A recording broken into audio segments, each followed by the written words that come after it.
Hey there everybody, Mazarok here, and today I want to be answering a question for Blood Death Knights.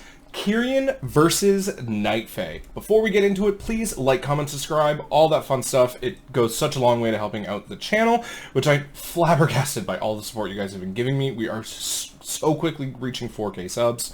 Thank you so much, and if you wish to continue this discussion or have any questions about either Covenant or Blood DK questions at all, there's a Discord link down below that's just filled with absolutely amazing people who I'm super thankful are in my life, as well as a Twitch link down below if you want to watch me stream, ask me questions live, and a Patreon link if you wish to support me directly. So, let's get into it.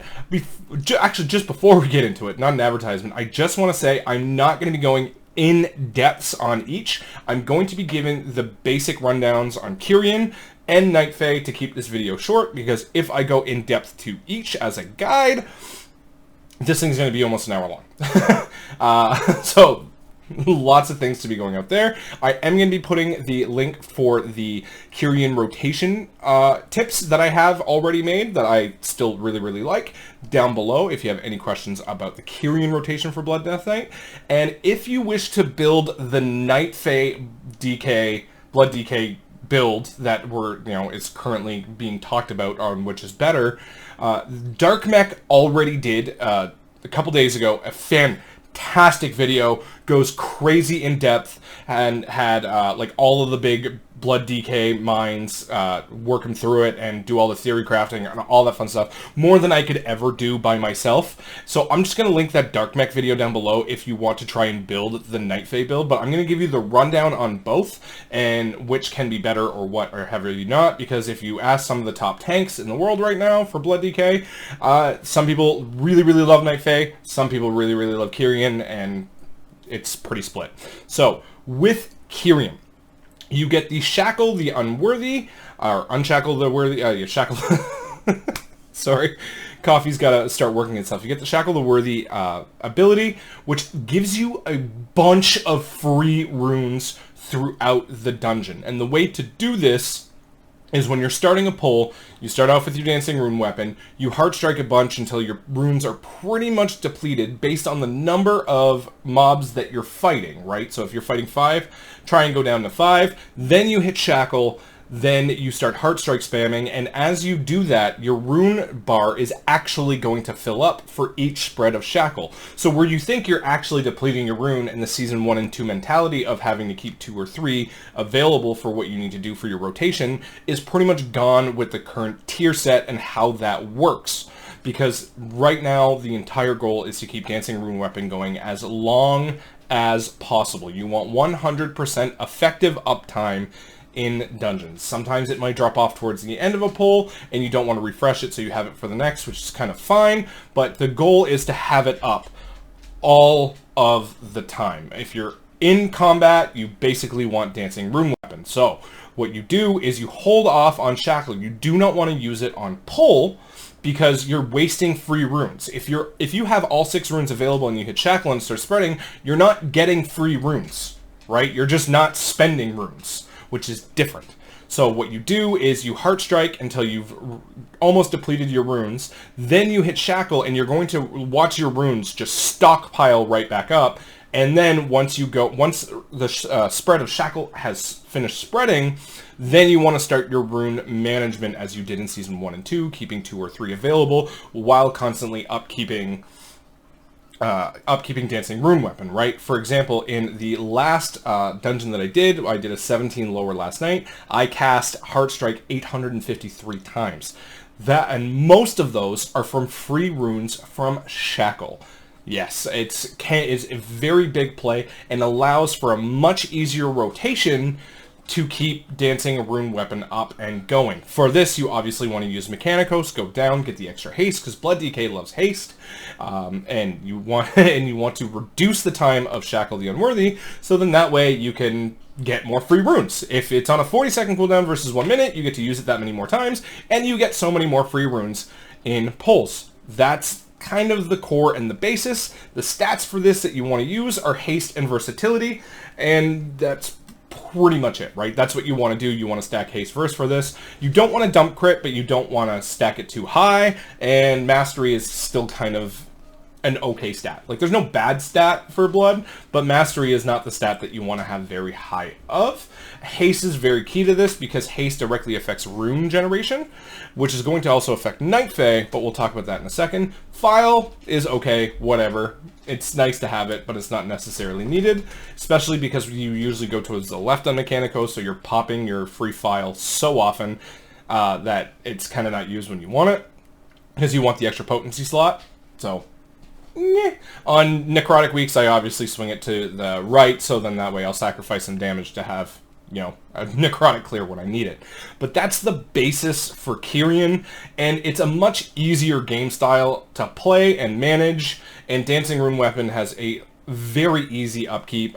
In that lower, we did end up doing a bunch of running around because there's obviously, you know, you go here, you go, you know, all right, we go clear this, all right, we have to run all the way here. There's obviously a lot of downtime on Dancing Rune Weapon, so I only had it at 80% uptime, but I think I had it for about 95% effective uptime, if I'm not mistaken, by me doing that quick math. It was like 94 or 96%.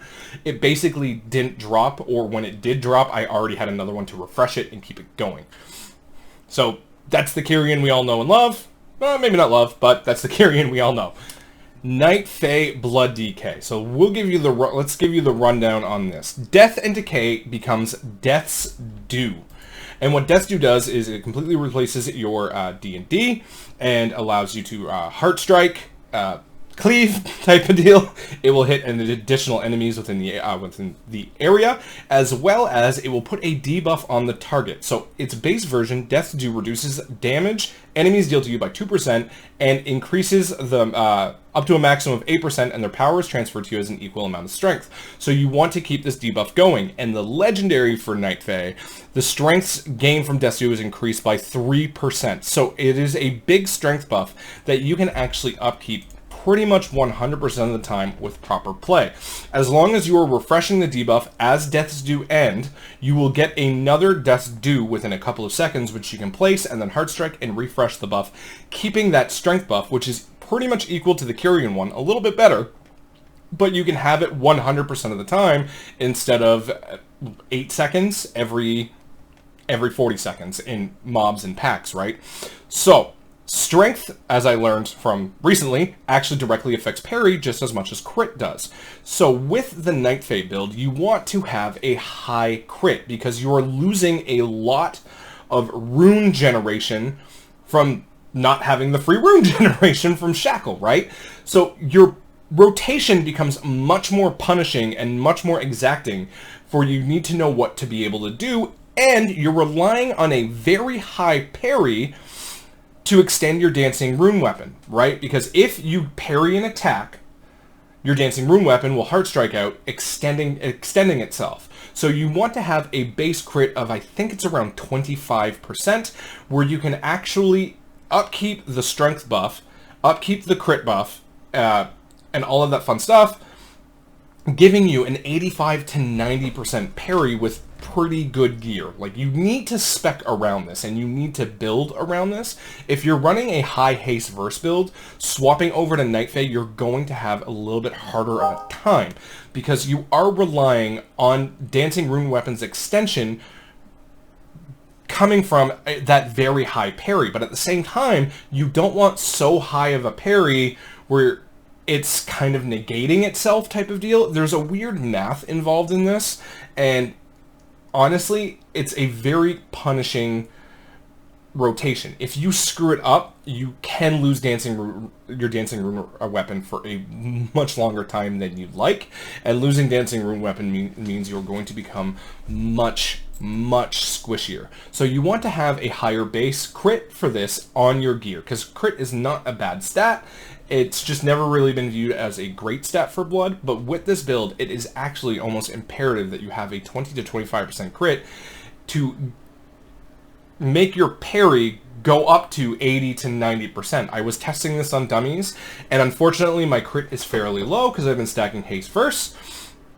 And to simulate the higher crit that I needed baseline, I have an Overwhelming Power Crystal at 278, which I popped, giving me a 25% base crit. So it's as if I had it on the stat. Now, unfortunately, it's a crystal, so I only have like 12 seconds to really work the rotation as much as possible. But I was getting 82 to 85% parry, which is absolutely huge and will extend your Dancing Rune weapon just from having that insanely high parry that's going on. And that allows you to upkeep the strength buff, keep Dancing Rune weapon going and everything else, and allows you to counterplay the lack of rune generation going on. So that's the basic of it. Like I said, Dark Mech explains it way better than I ever could. But I just wanted to give you the kind of the TLDR shorten. This is what it is. This is what Kyrian is, and you choose whichever one you want to play. But if you're playing Night Fae, you're building your gear set around playing Night Fae, where Kyrian, you have a lot more flexibility in your stats, versus Night Fae, you do need high haste. You still want to run stuff like Old Warrior Soul, the haste ring with the proc from Mechagon, and yeah, you know, even the anodized bracers aren't a bad option for that Night Fae build, because it does give you extra parry. I think with the extra parry from the Night Fae, from the Mechagon bracers, I think it goes up to like 87 and 90%. So you can really min-max that parry every 30 seconds with that and really get a lot of value out of it. And this is a build that I would actually really like to do for Necrotic weeks, because I have noticed that I parry off a lot of Necrotics as Kyrian already with only a 60 to 70% parry chance. But that's a little bit more RNG, where you can stack that RNG in your favor and pretty much never get enough necrotic stacks for you to really actually worry about anything with Night Fae, especially with that high of a parry. Which one would I recommend to new players? Go Kyrian. The rotation is way more simple, is a lot more forgiving, and it's way easier to have Dancing Rune weapon up 100% of the time. Even advanced players, like Now, if I'm not mistaken, has said a couple of times that he just prefers Kyrian, and Kyrian's the way to go. I think Nerf as well was a very high rated, I think he's the tank for Ambition.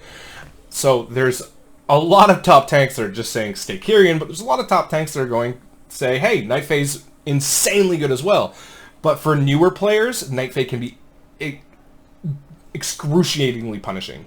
If you screw up your rotation and you mismanage your runes, you will drop Dancing Rune weapon, and you're going to have a bad time in the higher keys that you go. That's the basics of it. I hope you guys are having as much fun with Blood DK as I am this season. Have yourselves a good one, and happy tanking.